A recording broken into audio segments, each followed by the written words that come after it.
इस वीडियो में हम बात करने वाले हैं मल्टीपल रो सब क्वेरी के बारे में। मल्टीपल रो सब क्वेरी के साथ कौन से टाइप के ऑपरेटर यूज करने चाहिए उसको डिस्कस करेंगे। अगर आप इस चैनल पर नए हैं तो please subscribe my channel. Now let's begin. Query multiple row sub query में क्या होता है, जो आपकी चाइल्ड क्वेरी होती है, जो आपकी इनर क्वेरी होती है, that will return more than one row and इसलिए इसको बोलते हैं मल्टीपल रो सब क्वेरी। जैसे कि आपने पिछले वीडियो में देखा होगा, with single row sub query we can use comparison operator, but with multiple row sub query it is not allowed. With multiple row sub query आप यूज कर सकते हैं इन ऑपरेटर, आप यूज कर सकते हैं any operator and all operator, but any and all operator also works along with comparison operator. हमारे आने वाली वीडियो में हम बात करेंगे एग्जिस्ट एंड नॉट एग्जिस्ट के बारे में and we will also look into correlated sub query. अभी मैं आपको समझाने के लिए मैंने दो टेबल बनाया है, inner query and outer query. Now you can see that यहाँ पर मैंने दो टेबल बनाया है, inner query and outer query, और इन दोनों टेबल में मैंने कुछ रिकॉर्ड इंसर्ट किए हैं and you can see that this is the data that I have created basically.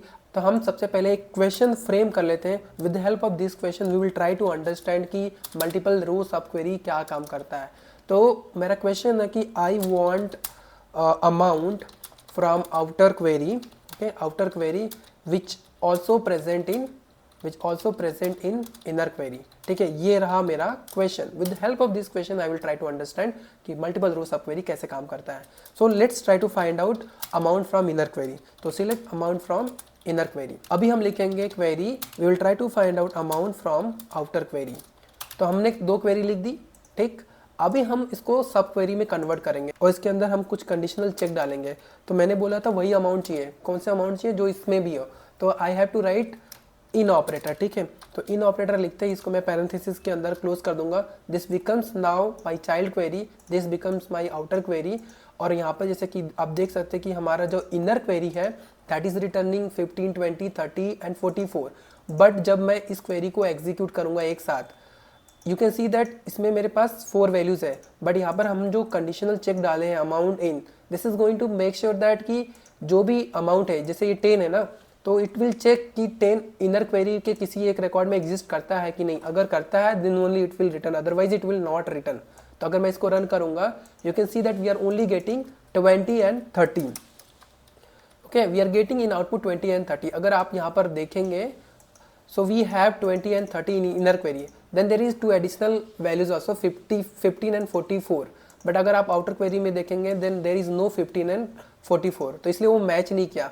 तो मैचिंग वैल्यूज जो था इनर क्वेरी से जो मैच हो रहा था 20 and 30, and that is why only we are getting 20 and 30 in our query. तो आप क्या समझे, अभी इनर क्वेरी से कुछ values, set of values return होती है, फिर जो कॉलम पे हमने फिल्टर लगाया उस पर्टिकुलर कॉलम के वैल्यूज को चेक करता है, क्या ये वैल्यू इसमें प्रेजेंट है। अगर वो प्रेजेंट है तो वो रिटर्न होगा, and this is how in operator works. Now we will look into कि एनी एंड ऑल ऑपरेटर हम किस प्रकार से लिख सकते हैं। तो एनी एंड ऑल ऑपरेटर लिखना काफी सिंपल है। आपको एनी एंड ऑल ऑपरेटर के साथ कंपैरिजन ऑपरेटर यूज करना होता है। आप ऐसे लिख सकते हैं इक्वल्स टू एनी, या आप लिख सकते हैं इक्वल्स टू ऑल। तो इसका मतलब क्या होता है, इक्वल्स टू एनी मतलब आपके पास सेट ऑफ वैल्यूज होंगे, उस सेट ऑफ वैल्यूज में से अगर किसी भी एक पर्टिकुलर वैल्यू के बराबर हो गया then the condition is true. Equals to all का क्या मतलब होता है कि जो वैल्यूज है वो सारे वैल्यूज के इक्वल होने चाहिए, only then condition will be true. तो मैंने यहाँ पर दोनों टेबल का डेटा कॉपी पेस्ट कर रखा है। अभी हम समझेंगे एनी एंड ऑल ऑपरेटर। सबसे पहले जो इंपॉर्टेंट बात है जो आपको याद रखनी है कि any and all operator requires comparison operator. तो आप इस प्रकार से लिख सकते हैं ग्रेटर, तो आप इस प्रकार से लिख सकते हैं greater than any, less than any, likewise, ठीक है, greater than equals to any. इस प्रकार से आप ऑपरेटर को यूज़ कर सकते हैं। तो पहले हम इसका मतलब समझ लेते हैं। जैसे कि ये मेरा आउटर है, राइट, इसको इस साइड लिख लेते हैं। नॉर्मली हम इसी प्रकार से क्वेरी भी लिखते हैं, ठीक। तो मैं इसको थोड़ा जूम आउट कर लेता हूँ, और जैसे कि आप देख सकते हैं, फॉर एग्जांपल हम इन दोनों डेटा को देखकर कुछ ऑपरेटर अप्लाई करके मैनुअल रन करके समझेंगे कि एक्चुअली में काम कैसे करता है। जैसे ये मैं यूज़ करता हूँ ग्रेटर देन एनी। तो ये जो मेरी इनर क्वेरी लेट्स से कि मेरे पास 15, 20, 30 and 44, this is what we are getting from our inner query. तो क्या होगा बेसिकली, ये पर्टिकुलर रो के साथ ये कंडीशन पे हम चेक करेंगे, is 10 greater than any of these values, and as you can see that this is not true. तो इसका सिंपल सा मतलब है कि 10 will not become part of output.